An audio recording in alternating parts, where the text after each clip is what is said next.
Hello everyone, I am Anjali Saraswat. Welcome to my channel. इस चैनल पे आपको यूजीसी नेट से रिलेटेड आपको टॉपिक्स मिलेंगे और मैंने यूनिट 1, 2 एंड 4 के वीडियोस बना दिए हैं। तो आप वो मेरे चैनल पे प्लेलिस्ट में चेक कर सकते हैं। और अभी हम कर रहे हैं unit 9, people development and environment, जिसका एक वीडियो हो चुका है और ये इसका दूसरा लेक्चर है। तो चलिए शुरू करते हैं। आज हम पढ़ेंगे पॉपुलेशन के बारे में। तो सबसे पहले समझ लेते हैं पॉपुलेशन होता क्या है। वैसे तो बहुत आसान सा टर्म है, बट स्टिल मैं इसको एक बार एक्सप्लेन कर देती हूँ। Population is a group of individuals belonging to the same geographic area at given time. Population क्या है? इंडिविजुअल्स ही तो है जो कि किसी सेम जगह से आते हैं, किसी सेम एरिया से रहते हैं किसी एक गिवन टाइम पे, वही तो पॉपुलेशन है, जनता। अब पॉपुलेशन से रिलेटेड कुछ टर्म्स एक बार समझ लेते हैं जो कि एग्जाम में हेल्पफुल होंगे। सबसे पहले आता है आपका सेंसस। सेंसस का मतलब क्या है? देखिए, सेंसस एक तरीके का सर्वे है, ऑफिशियल सर्वे होता है जो कि गवर्नमेंट के द्वारा कराया जाता है। और इसका मतलब होता है, एक तरीके से समझ लीजिए, जनगणना। ठीक है, जनगणना जो होती है जिससे पता चलता है कि किस देश में कितनी जनता है, कितनी पॉपुलेशन है। और इसको हर 10 साल में एक बार किया जाता है। और जो पहला सेंसस था वो 1872 में किया गया था। ठीक है, तो जनगणना जो है वो इसमें आ जाती है। दूसरा है आपको डेमोग्राफी। डेमोग्राफी क्या होता है? डेमोग्राफी है study of human population. Human population की स्टडी है। इसमें देखा जाता है कि स्ट्रक्चर किस तरीके से है, किस तरीके से पॉपुलेशन फैली हुई है ना। और किस तरह से बर्थ की वजह से या फिर डेथ की वजह से या फिर एज की वजह से या माइग्रेशन की वजह से कैसे डेमोग्राफी चेंज हो रही है। यानी लोग अगर एक जगह से दूसरी जगह जा रहे हैं या फिर बर्थ और डेथ रेट्स कम ज्यादा हो रही हैं, तो पॉपुलेशन का जो साइज है, स्ट्रक्चर है, वो बदलता रहता है टाइम के साथ। ठीक है, तो इसी चीज की जो स्टडी है उसको हम कहते हैं डेमोग्राफी। ठीक है, इससे रिलेटेड कुछ वर्ड्स हैं: population studies, trends, census and statistics. ठीक है, नेक्स्ट है आपका डेमोग्राफिक डिविडेंड। अब देखिए, इस डेमोग्राफी की वजह से जो चेंज हो रहा है, ठीक है, economic growth potential resulting from changes in populations age structure, specially when working population is larger than non working age. इसका क्या मतलब है? मान लीजिए किसी एक देश में जो डेमोग्राफी है, उसका साइज, स्ट्रक्चर, डिस्ट्रीब्यूशन जो भी है, एज जो भी है, इस पूरे स्ट्रक्चर को देखते हुए और डाटा निकलता है कि इस देश की जो वर्किंग पॉपुलेशन है, यानी जो काम करने वाले लोग हैं, जो नौकरी धंधे वाले लोग हैं, उनका जो नंबर है, उनकी जो संख्या है वो ज्यादा है नॉन वर्किंग पीपल से। ठीक है, तो जो लोग जब किसी देश में लोग ज्यादा काम करेंगे तो ज्यादा पैसे आएंगे। ठीक है, ज्यादा पैसे आएंगे तो इकोनॉमिक ग्रोथ होगी। तो डेमोग्राफिक डिविडेंड वही होता है, इकोनॉमिक ग्रोथ पोटेंशियल होता है। ठीक है, ड्यू टू डेमोग्राफी। डेमोग्राफी में जो भी चेंजेस आते हैं, इसकी वजह से जो इकोनॉमिक ग्रोथ पोटेंशियल होता है किसी भी देश का, उसको डेमोग्राफिक डिविडेंड कहते हैं। इसका एग्जांपल हो गया इंडिया यूथ पॉपुलेशन सेट। अब इंडिया में जो यूथ है, यूथ पॉपुलेशन बहुत ज्यादा है। ठीक है, यानी कि अगर ये सभी जितने लोग हैं जो वर्किंग एज में हैं, अगर ये सभी काम करें तो हमारे देश का जो इकोनॉमिक पोटेंशियल है, अगर पोटेंशियल तो बहुत है हमारे पास क्योंकि यूथ है, जो वर्किंग एज है, वो हमारे देश में नंबर ऑफ यूथ बहुत ज्यादा है। तो अगर ये सभी काम करेंगे तो इकोनॉमिक ग्रोथ पोटेंशियल कितने गुना तक बढ़ जाएगा, सोचिए। तो यही होता है आपका डेमोग्राफिक डिविडेंड। नेक्स्ट टर्म है आपका population growth rate. Population growth rate का मतलब है कि पॉपुलेशन किस दर से बढ़ रही है, किस रेट से बढ़ रही है। और ये कैसे कैलकुलेट होता है? Birth minus death plus migration. Migration क्या होता है? अगर कोई लोग एक जगह से दूसरी जगह आ रहे हैं, जा रहे हैं, ठीक है, उसको माइग्रेशन कहा जाता है। और कारण कोई भी हो सकता है, काम की वजह से या फिर क्लाइमेट की वजह से, जिस वजह से भी। तो माइग्रेशन वो होता है। और divided by total population into 100। और ये हर साल पॉपुलेशन कितनी घट रही है या बढ़ रही है, उसको पॉपुलेशन ग्रोथ रेट कहा जाता है। ठीक है, और ये परसेंटेज में काउंट होती है। The rate at which population increase, जिस दर से पॉपुलेशन हर साल बढ़ रही है उस दर को पॉपुलेशन ग्रोथ रेट कहा जाता है। नेक्स्ट देखते हैं।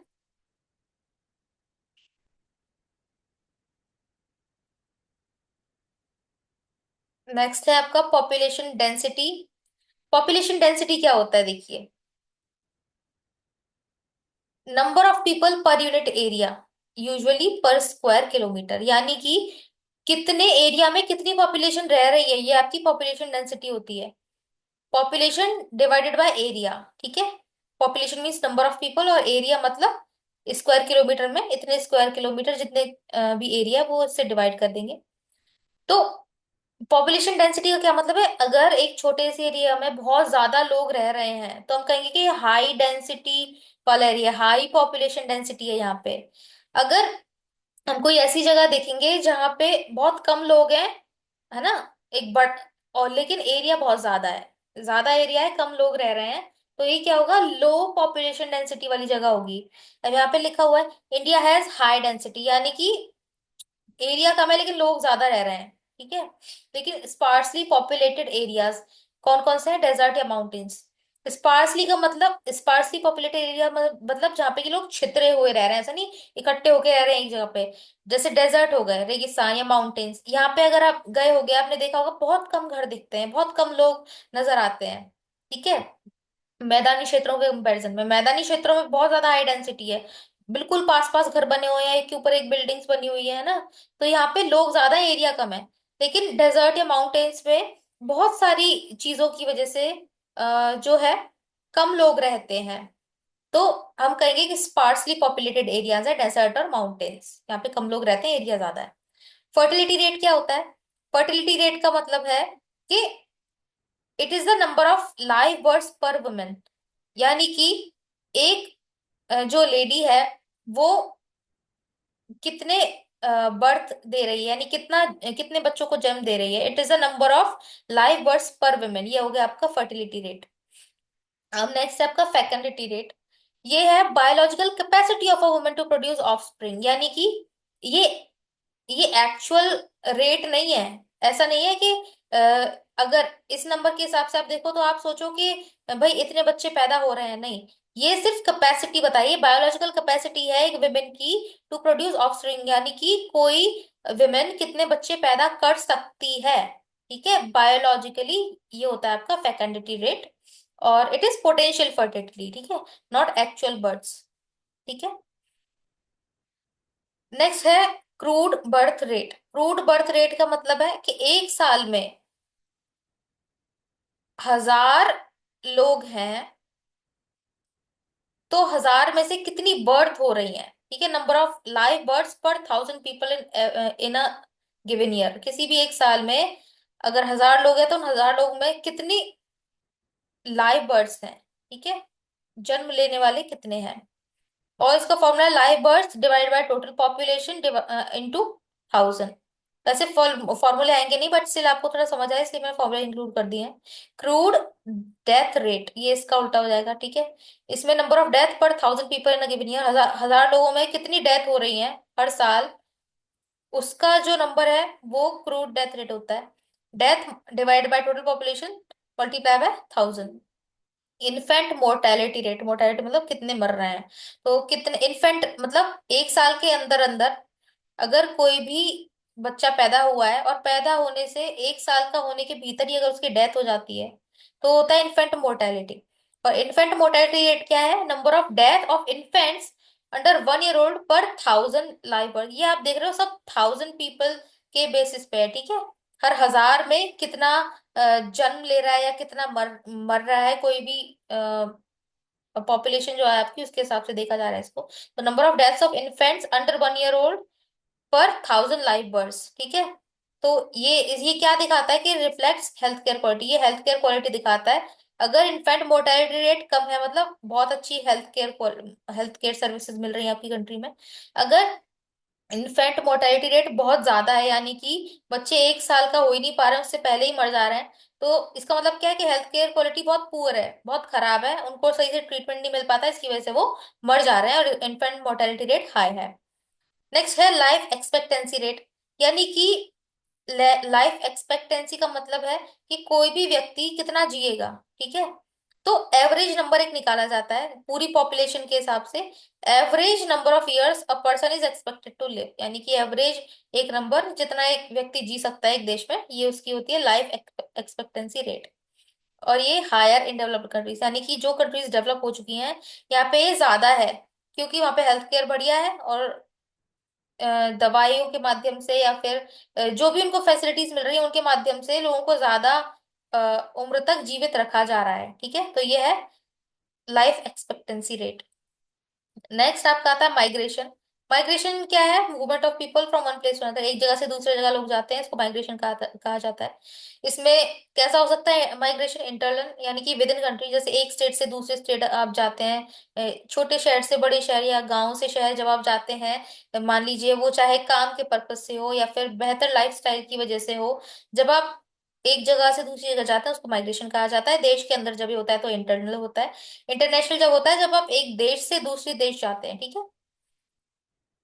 टर्म्स इमिग्रेशन और एमिग्रेशन। इमिग्रेशन मतलब अगर आप देश में कोई आ रहा है, ठीक है, तो वो इमिग्रेशन। और एमिग्रेशन अगर बाहर जा रहा है तो इनटू और out to, out of. Population pyramid देख लीजिए एक बार। ये एक ऐसा इलस्ट्रेशन है जो दिखाता है कि कितने उम्र के लोग और मेल और फीमेल जो है, कौन कौन सी उम्र के लोग, अलग अलग जेंडर के लोग जो हैं, उनका क्या हमारे देश में जो है स्ट्रक्चर है। तो यहाँ पे ये जो वाई एक्सिस है, ये ग्राफ है, ग्राफिकल रिप्रेजेंटेशन है, ये वाई एक्सिस होता है, ये एक्स एक्सिस होता है। तो वाई एक्सिस पे आपकी एज दिख रही है, ठीक है, कि ये 10 से 14 साल के या फिर 15 से 19 साल, और ये 80+ ईयर के जो लोग हैं। और ये ब्लू और पर्पल जो है आपको मेल और फीमेल दिखाया जा रहा है कि कितने मेल हैं इतनी उम्र के, कितने मेल हैं इतनी उम्र के, कितने फीमेल्स हैं, ये शो कर रहा है ये ग्राफ आपको। और आप देखेंगे कि ये धीरे धीरे ऊपर की तरफ कम होता जा रहा है, यानी 80+ लोग जो हैं वो कम है।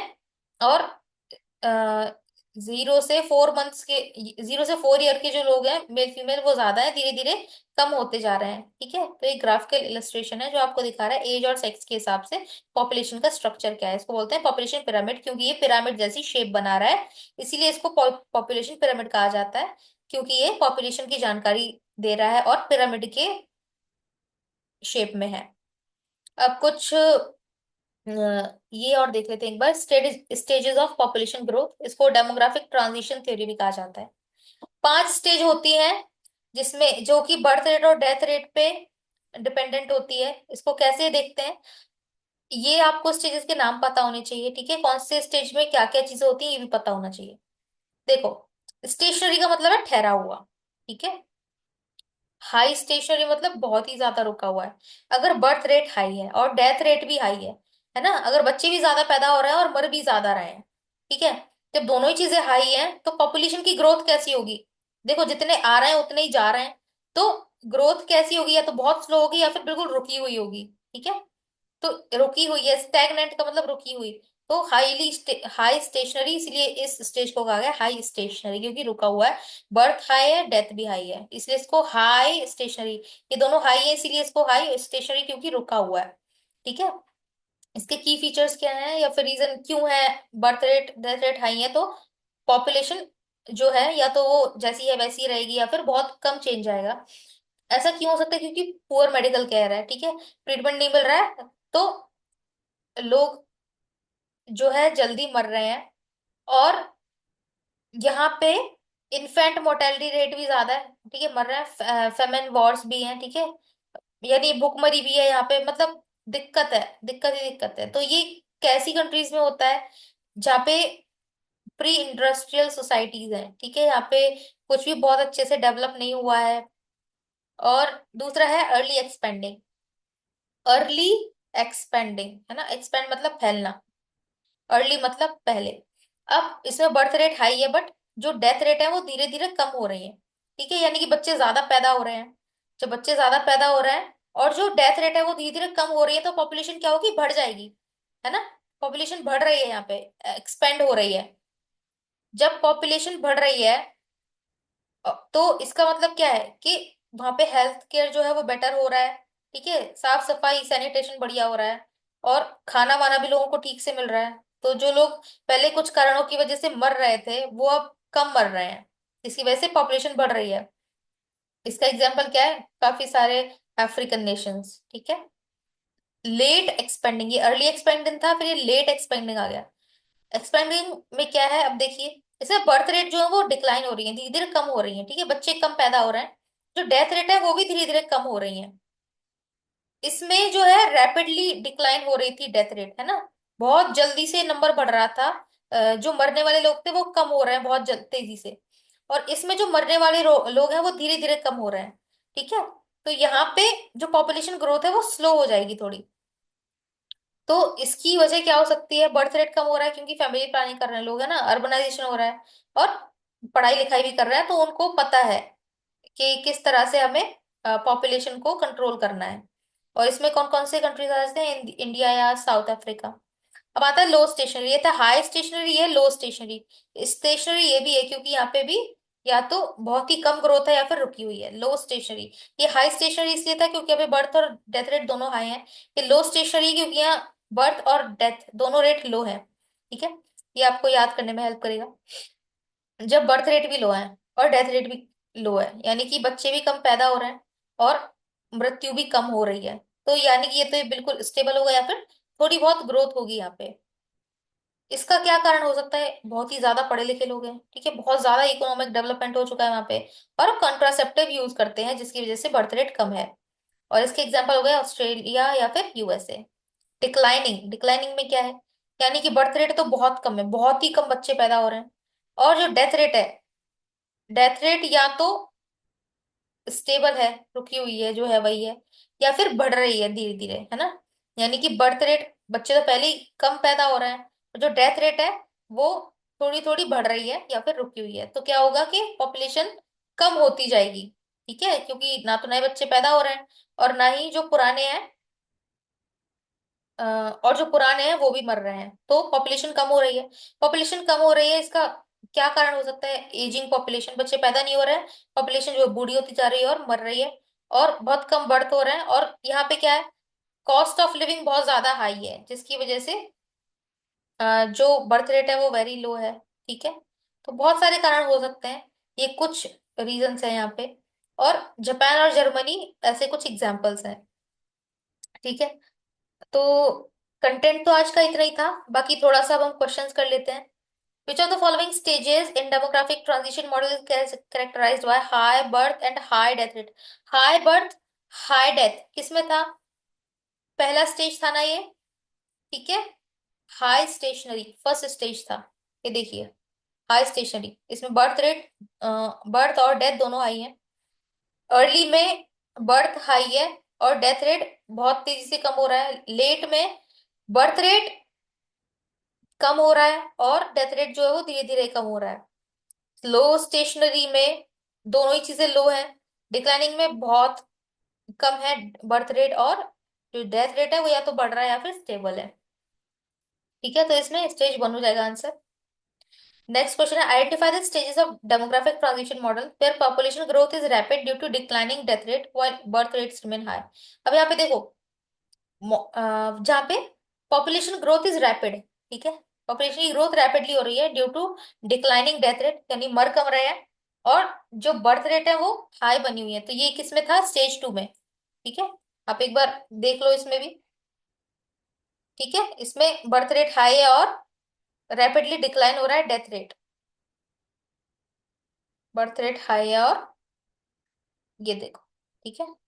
तो इसका आपका ऑप्शन टू करेक्ट हो जाएगा। नेक्स्ट क्वेश्चन है, ये मैच द फॉलोइंग है। इसमें आपको मैच करना है लाइफ एक्सपेक्टेंसी क्या होता है, या फिर इसको मैच कर दीजिए, पॉपुलेशन डेंसिटी क्या होता है, number of people per unit area, D का सेकंड हो जाएगा। देख लो डी का सेकंड किसमें है, फर्स्ट में है, फर्स्ट आपका करेक्ट हो जाएगा। फिर भी मैच कर लेते हैं एक बार।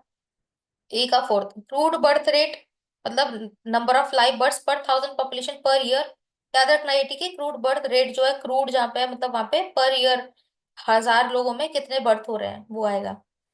और इन्फेंट मोर्टेलिटी रेट, यानी कि कितने इन्फेंट्स मर रहे हैं, यानी एक साल से पहले कितने बच्चे मर जा रहे हैं पर थाउजेंड लाइव बर्थ। फर्स्ट का सेकंड का फर्स्ट हो गया। लाइफ एक्सपेक्टेंसी क्या है? Average number of years a person मिले, यानी कि कोई पर्सन कितना जिएगा, एवरेज नंबर किसी भी कंट्री का ये होता है लाइफ एक्सपेक्टेंसी। तो सी का थर्ड हो गया आपका, फर्स्ट ऑप्शन करेक्ट हो जाएगा। तो आज के लिए यही क्वेश्चंस थे, बाकी हम करेंगे नेक्स्ट वीडियो में। तब तक के लिए thank you so much. Notes बना लीजिए, आपका नोटिफिकेशन भी आउट हो चुका है 16 तारीख को यूजीसी नेट का। और तैयारी अब आप अपनी अच्छे से शुरू कर दीजिए। और पेपर वन जो स्कोरिंग होता है, तो कोशिश कीजिए इसको फटाफट से फिनिश कर लेने की। और कंसिस्टेंसी बनाए रखिए रोजाना। आप अपना कम से कम 2 आवर्स के साथ शुरू कीजिए। अगर आप अभी शुरू कर रहे हैं पढ़ना, तो कम से कम 2 घंटे आप रखिए अपना रोज पढ़ने के लिए। और इसको थोड़े थोड़े टाइम के बाद बढ़ाते रहिए, 3-4 आवर्स कर लीजिए। आपकी बैठने की हैबिट बनती जाएगी और आपकी पढ़ाई तरीके से होती रहेगी। बाकी मिलते हैं नेक्स्ट वीडियो में, तब तक के लिए थैंक यू सो मच।